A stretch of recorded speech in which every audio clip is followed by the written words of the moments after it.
আজকে এই প্রেস বার্তা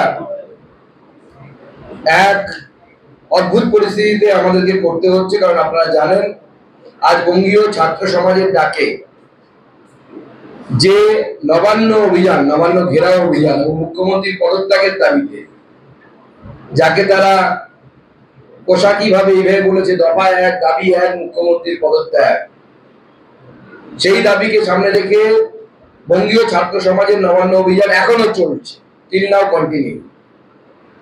এই আন্দোলনের পুলিশ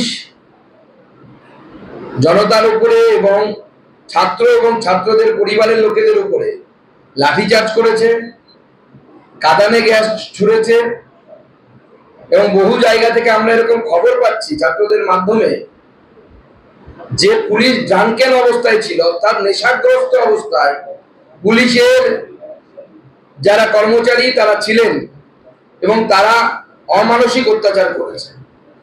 তাই আজকে আমি কোনো জবাব দিতে আসিনি, কয়েকটা প্রশ্ন করতে এসেছি মাননীয় মুখ্যমন্ত্রীকে এবং তার প্রশাসনকে, যে এই যে দিদির কোনো একজন দিদির ধর্ষণের বিচার চেয়ে কোনো ভাই যদি রাস্তায় নামে, সেটা কি কোনো অন্যায় কাজ করেছে? তারা কোনো বোনের উপরে অত্যাচার হয়েছে, তার অত্যাচারীর শাস্তির দাবিতে যদি কোনো দাদা রাস্তায় নামে বা নবান্নতে গিয়ে মুখ্যমন্ত্রীকে বলে, প্রশ্ন করে, আঙুল তোলে, মাননীয় মুখ্যমন্ত্রী আপনি ভুল করেছেন, আপনি আপনার পদ থেকে সরে যান, সেটা কি কোনো অন্যায় কাজ করেছে? তারা আজকে নিজের বাড়ির লক্ষ্মীদের, নিজের বাড়ির ছাত্র ছাত্রীদের নিরাপত্তার কথা চিন্তা করে অভিভাবকরা যে রাস্তায় নেমেছেন, নেমে কি তারা কোনো ভুল করেছেন?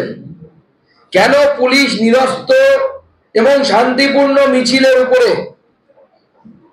কেন পুলিশ লাঠিচার্জ করলো? কেন কাঁদানে গ্যাস ছুড়লো? এমনকি বয়স্ক মানুষ, মহিলারা পর্যন্ত ছাড় পায়নি। পুলিশ অজুহাত হিসেবে হয়তো বলবে যে পাথর ছুঁড়েছে, কোনো জায়গায় পাথর ছোড়ার ঘটনা পুলিশের লাঠিচার্জের আগে ঘটেনি। কেমিক্যাল মেশানো জল স্প্রে করা হয়েছে, এরকম অভিযোগ আমরা ছাত্রদের কাছ থেকে পাচ্ছি, যে জল কামান দেখেছে পুলিশ।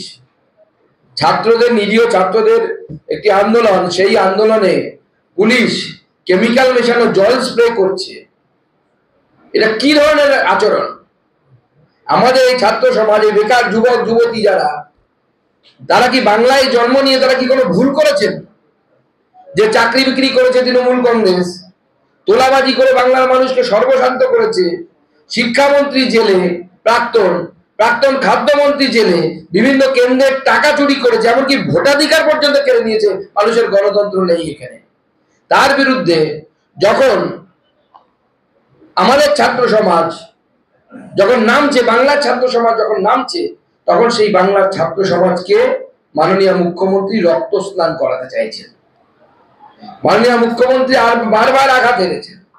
আমি শুনলাম এই দমদমের কাছের একটি মেয়ের নাকি ড্রাঙ্কের অবস্থায় পুলিশ লাঠিচার্জ করে এবং মাথায় বাড়ি দিয়েছে।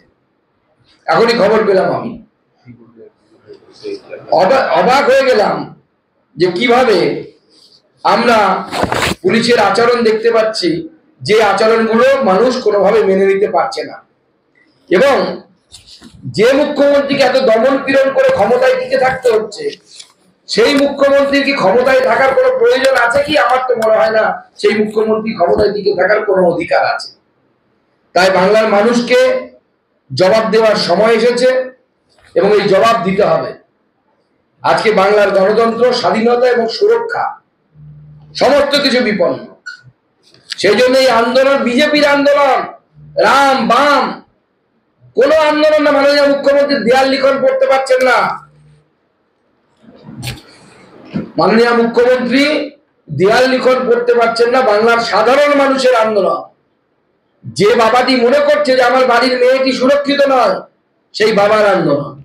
যে মা মনে করছে আমার বাড়ির মেয়েটি সুরক্ষিত নয়, আমার ছেলের ভবিষ্যৎ সুরক্ষিত নয়, চাকরি নেই, চাকরি চুরি হচ্ছে, তাদের আন্দোলন এই আন্দোলন। এই আন্দোলন জনগণের আন্দোলন, স্বৈরাচারীদের কাছ থেকে, স্বেচ্ছাচারী সরকারের কাছ থেকে বাংলাকে রক্ষা করার আন্দোলন। আজকে আমরা অবাক হয়ে যাচ্ছি পুলিশের আচরণ দেখে। এক ছাত্রের কাছে আমরা খবর পেলাম যে তার সহপাঠী একজন টিবোর্ডের কাছে সে দাঁড়িয়েছিল, তার পেটে টিয়ার গ্যাসের সেল না গুলি লেগেছে এখন আমরা বুঝতে পারিনি।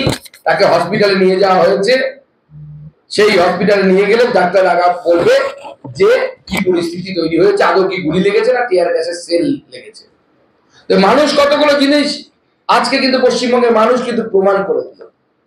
গত কয়েকদিন আগে তৃণমূল কংগ্রেস বলছিল রাম বামের আন্দোলন, গত পরশু থেকে বামেরা নিজেদেরকে উইথড্র করে নিলেন, বললেন এটা নাকি বিজেপির আন্দোলন, এটা নাকি আরএসএস এর আন্দোলন, অমুকের আন্দোলন, তমুকের আন্দোলন। আজকে বামপন্থীদের দ্বিধাচারিতা সবার চোখের সামনে চলে এলো এবং মানুষ যে বামপন্থীদের সাথে নেই এবং এটা যে সাধারণ মানুষের আন্দোলন, সাধারণ মানুষ বেরিয়ে সেটা প্রমাণ করে দিল যে বামপন্থীরা তৃণমূলের সাথে সেটিং রাজনীতি করতে ব্যস্ত এবং সেটিং রাজনীতি বাংলার মানুষ মেনে নেবে না, বাংলার মানুষ এই সেটিং রাজনীতির বিরোধী।